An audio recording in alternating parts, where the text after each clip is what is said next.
Post Malone was sleeping on a couch in the San Fernando Valley when he wrote the song that would change his life. He had no record deal, no manager, no money. He had dropped out of college, moved to Los Angeles with a friend who was a professional game streamer, and was crashing in a house full of producers and rappers who were all desperately trying to make it. People close to him told him not to release the song. They said he was not ready, that the timing was wrong. He released it anyway. That song was White Iverson. It hit 1 million plays on SoundCloud in under a month. And within a year, the kid who was surfing couches in the valley was opening for Justin Bieber on a world tour. So how did a guitar-playing kid from suburban Texas, who got his stage name from a rap name generator, become one of the biggest streaming artists in the history of music? If you love stories about people who bet on themselves when nobody else would, subscribe right now because we tell stories like this every single week. Behind the scenes, Post Malone's rise broke every rule the music industry thought it understood. He was not a rapper, he was not a singer, he was not a rock star. He was somehow all three at the same time. And instead of being told to pick a lane, he built an audience so massive that the industry had no choice but to create a new lane just for him. And once you understand how he pulled it off, you will never look at genre boundaries the same way again. Austin Richard Post was born on July 4th, 1995 in Syracuse, New York. His parents separated during his childhood. He was raised primarily by his father Rich and his stepmother Jody. When Austin was 9, the family moved to Grapevine, Texas, after his father got a job managing concessions for the Dallas Cowboys.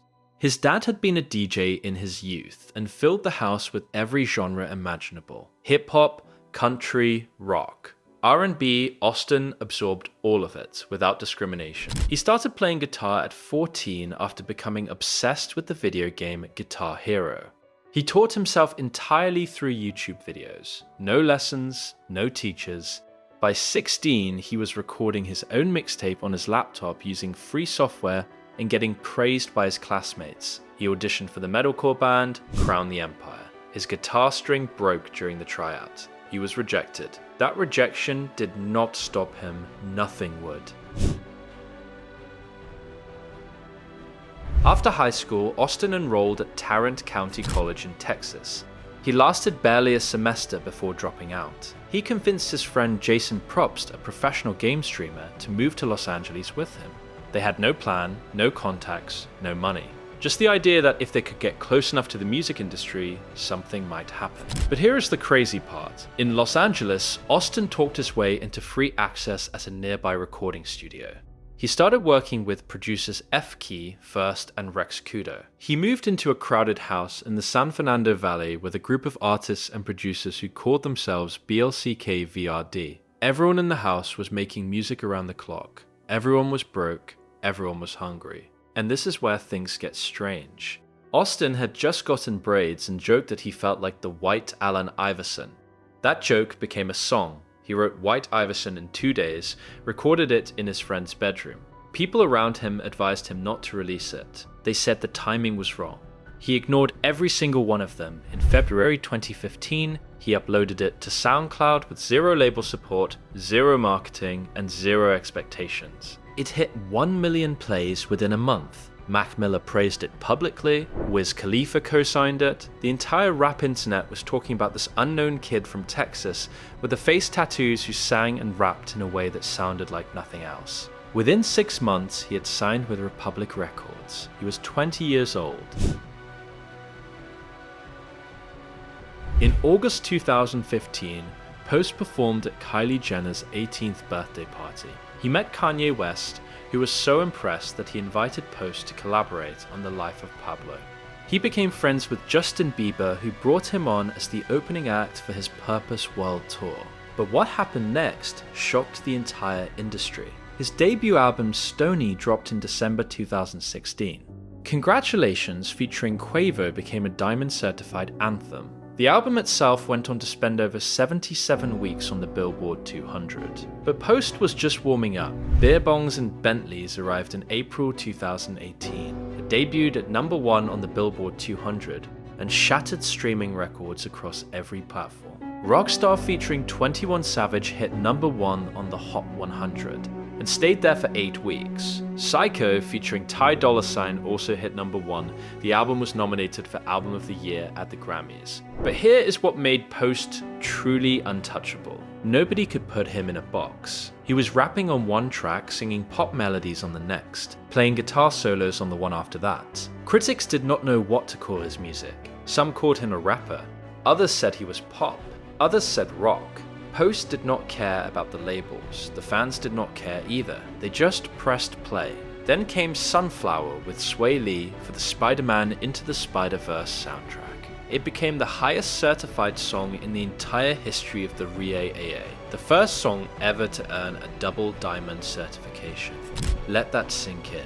But Post Malone's most unexpected chapter had nothing to do with rap or pop. It had to do with a complete genre reinvention that nobody saw coming.